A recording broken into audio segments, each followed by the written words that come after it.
नमस्कार मित्रांनो, आज आपण बनवूया नागपूर स्पेशल पुडाची वडी म्हणजे सांबार वडी। त्याच्यासाठी आपल्याला लागेल खाकस। मी 2 चम्मच भाजून घेतलेली खाकस घेतली आहे, अर्धा वाटी तीळ घेतलेली आहे, ते भाजून घेतलेले आहेत आणि अर्धा वाटी शेंगदाणे भाजून घेतलेले आहेत आणि साल काढून घेतलेली आहे। तर याला जाडसर आपण मिक्सरच्या जारमध्ये पिसून घेऊया। बघा मी पिसून घेतले आहे, जाडसर पिसायचं आहे जेणेकरून आपल्या दातामध्ये थोडासा क्रंचीसपणा आला पाहिजे। आणि मी 1 वाटी घेतली आहे खोबरं पण भाजून घेतलेलं आहे, त्याला पण आपल्याला थोडा जाडसर पिसून घ्यायचा आहे। हे जिन्नस आपल्याला जेवढा जाड पिसता येईल तेवढा छान होईल, कारण की तोंडाला चव छान येते जाडसर। तर मी एका कढईमध्ये तेल घेतला आहे 1 चाळी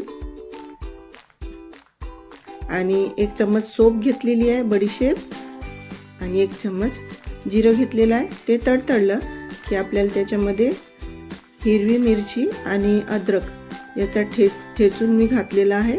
त्याला छान भाजून घ्यायचं आपल्याला, याचा कच्चटपणा जाईपर्यंत आपल्याला फ्राय करून घ्यायचा आहे।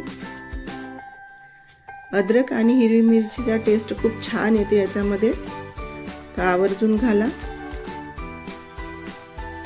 हे सगळे जिन्नस आपण भाजून घेऊया।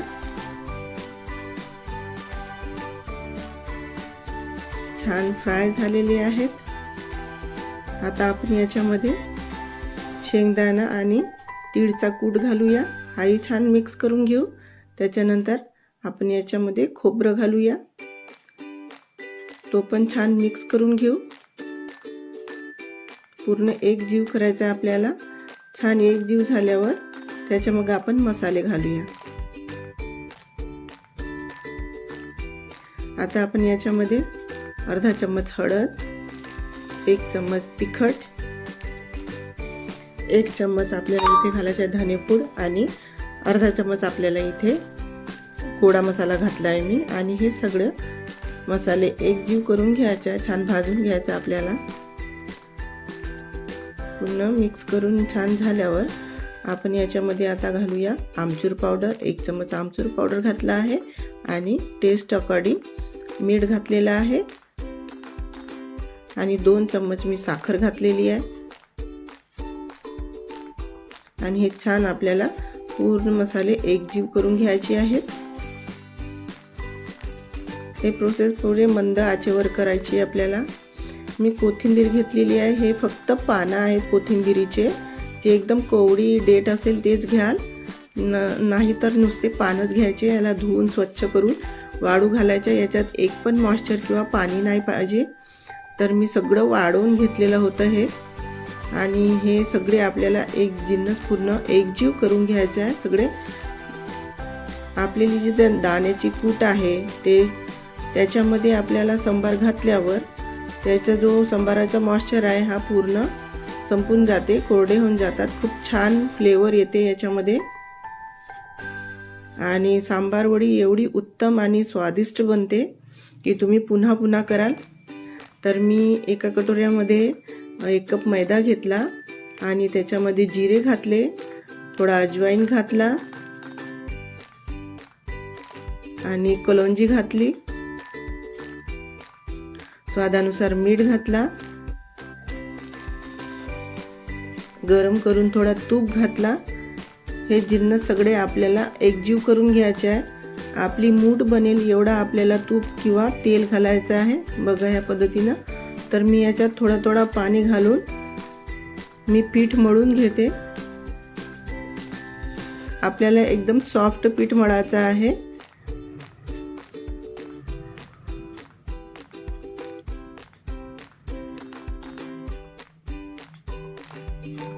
एकदम सॉफ्ट असला की छान वडे बनतात। तर मी छोटासा पेढा घेतला आहे आणि आपल्याला इथे पीठ लावायचं नाही आहे, बिना पिठाच्या सहाय्याने आपल्याला हा पाती लाटून घ्यायची आहे। तर पाती आपल्याला पातळ लाटायची आहे, बघू शकता मी जसा पातळ लाटत आहे त्या पद्धतीने।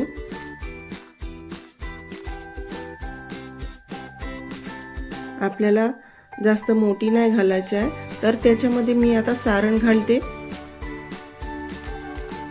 आता आपल्याला फोल्ड करायचा आहे. आपल्याला ह्या पद्धतीने फोल्ड करायचं आहे, जशी आपण पॅकिंग करतो त्या पद्धतीने आपल्याला फोल्ड करून घ्यायचं आहे. म्हणूनच हिला आपल्याला पुडाची वडी म्हणतात, कारण की पुडी बांधल्यासारखं आपल्याला पॅक करावं लागते याला. तर मी पाण्याच्या सहाय्याने थोडासा याला पॅक करून घेते, जेणेकरून सारण आपल्याला पॅकिंग पूर्ण चिकटून गेलेली पाहिजे. बघा या पद्धतीने किती छान झाली आहे आणि व्यवस्थित झाली आहे. मी सगळे करून झाले आहेत माझे. आता मी तळून घेते. आपल्याला मंद आचेवर हे सगळे वड्या तळून घ्यायचे आहेत.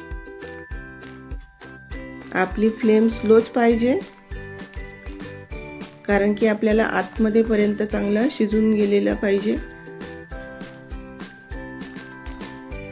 याला तळायला थोडा वेळ लागते, पण आतमध्ये पर्यंत छान क्रिस्पी आणि क्रंची होतात.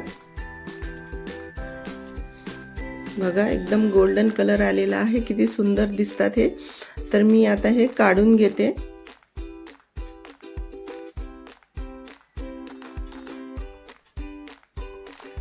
तुम्ही माझ्या चॅनलवर नवीन असाल तर प्लीज सबस्क्राईब करा, लाईक करा आणि शेअर करा. Thank you for watching.